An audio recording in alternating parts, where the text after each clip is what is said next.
दोस्तों, मुकेश अंबानी और रतन टाटा ऐसे नाम हैं जिनका देश क्या दुनिया में अलग ही रुतबा और नाम है। दोनों की अपनी अलग ही पर्सनैलिटी है। दोनों की अमीरी के चर्चे भला किसने नहीं सुने, लेकिन फिर भी मुकेश अंबानी रतन टाटा से ज्यादा लाइमलाइट में रहते हैं, या यूं भी कह सकते हैं कि रतन टाटा लाइमलाइट से दूर रहना ही पसंद करते हैं। और इन सब के बाद हर किसी के मन में एक सवाल तो जरूर आता है कि इन दोनों में से कौन सबसे ज्यादा शॉक करता है। तो आज की इस वीडियो में हम आपको जानकारी देंगे, तो चलिए शुरू करते हैं आज की इंटरेस्टिंग वीडियो को। दोस्तों, अमेरिका के मामले में मुकेश अंबानी रतन टाटा से आगे हैं। जबकि कंपनीज की बात करें तो दुनिया के दूसरे सबसे महंगे घर के मालिक मुकेश अंबानी के पास 6 कंपनियां।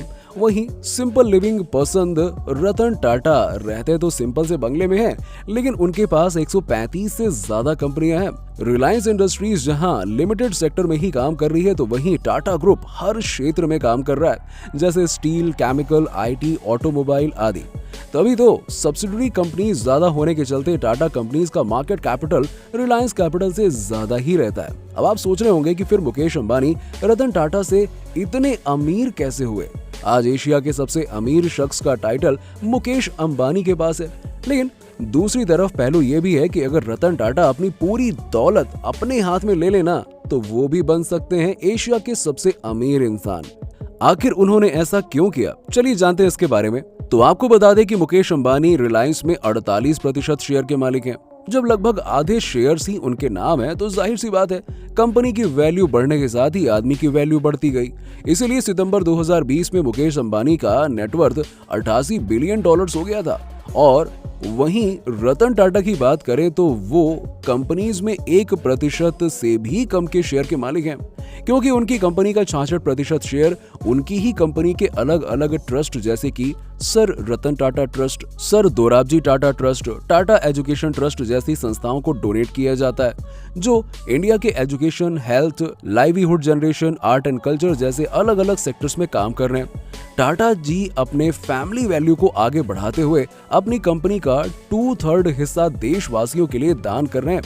अगर चैरिटी वाले शेयर रतन टाटा अपने नाम कर लेना, तो वो सिर्फ इंडिया ही नहीं बल्कि एशिया में भी नंबर 1 रिचेस्ट पर्सन होंगे। दोस्तों, दोनों के पास घर है, गाड़ी है, पैसा है, सब कुछ है, लेकिन एक के खर्चे तो दूसरे के कम होते हैं चर्चे। कहते हैं कि जो दिखता है वही बिकता है। जब अंबानी ने अपनी बेटी की शादी पर 110 करोड़ रुपए खर्च किए, बीवी को एक नहीं बल्कि 3 बार अपनी 1000 स्क्वायर फीट का करोड़ों का आलीशान प्राइवेट जेट और कई लग्जरी कार गिफ्ट की, जिनके चर्चे भी खूब हुए थे। मुकेश अंबानी के पास एक स्पेशल यार्ड भी है जो सोलर ग्लास रूप से बनाई गई है, जिसकी कीमत 700 करोड़ रुपए थी। उनकी तरह ही लग्जरी लाइफ जीती है नीता अंबानी। और तो और मुकेश अंबानी ने तो अपने नौकरों को भी लग्जरी लाइफस्टाइल की सुविधा दे रखी है। वहीं दूसरी तरफ रतन टाटा जी की बात करें तो वो शुरू से ही सिंपल लाइफस्टाइल जीना पसंद करते हैं। उनका घर काफी सिंपल और एलिगेंट है। वो कोई बड़ा खर्चा नहीं करते हैं। उन्होंने हमेशा अपने पैसे को नए स्टार्टअप्स में इन्वेस्ट किया है, ताकि उनकी कंपनी और देश दोनों आगे बढ़े। उनका टाटा हेल्थ केयर 25 स्टेट्स और यूनियन टेरिटरी में फैला हुआ है। टाटा ग्रुप सोशल वर्क में काफी आगे है। यही कारण है कि मुकेश अंबानी एक सिंपल सा गुलाब भी खरीद लें तो ये सुर्खियां बन जाता है। जबकि सोशल वर्क में आगे रतन टाटा की समाज सेवा इतनी उजागर नहीं होती, क्योंकि वो खुद काम को छुप छुपा कर करते हैं। दोस्तों, दोनों हस्तियों ने अपने काम और मेहनत के दम पर नाम कमाया, लेकिन एक की छोटी सी छोटी चीज खबर बन रही है तो दूसरा दुनिया की नजरों से छिप छिपाते हुए बड़े से बड़ा काम कर रहा है। तो ऐसे में अपने खर्चे का चर्चा करना वाकई में जरूरी है। क्या सच में इसी की बदौलत आपके चर्चे होते हैं? इसे लेकर आपको क्या लगता है, मुकेश अंबानी या रतन टाटा किसका शो ऑफ ज्यादा है? इन दिनों वैसे एक बार फिर रतन टाटा का नाम सुर्खियों में है, क्योंकि एक बार फिर से सरकारी विमानन कंपनी एयर इंडिया पर टाटा सन्स का मालिकाना हक हो सकता है।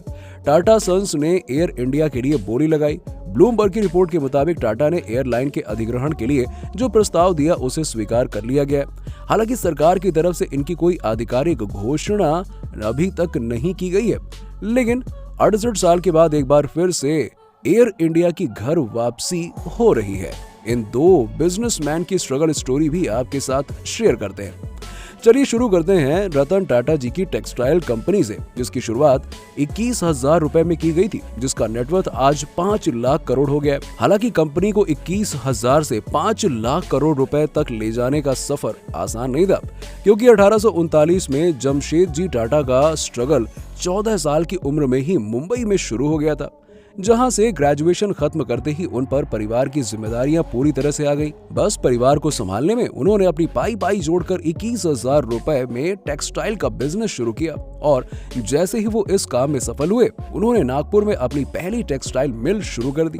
इस बिजनेस में उन्होंने काफी प्रॉफिट कमाया। जब उन्हें इस बिजनेस में फायदा हुआ तो उन्होंने 3 ऐसे प्रोजेक्ट शुरू करने का फैसला किया जिसका फायदा उन्हें ही नहीं बल्कि पूरे देश को होने वाला था। हालांकि उनका ये सपना वो खुद पूरा होते नहीं देख पाए, लेकिन उनके बेटे दोराबजी टाटा उनके ही नक्शे कदम पर चल रहे थे। उन्होंने आयरन स्टील कंपनी और हाइड्रो इलेक्ट्रिक पावर को स्थापित कर पिता का सपना पूरा किया।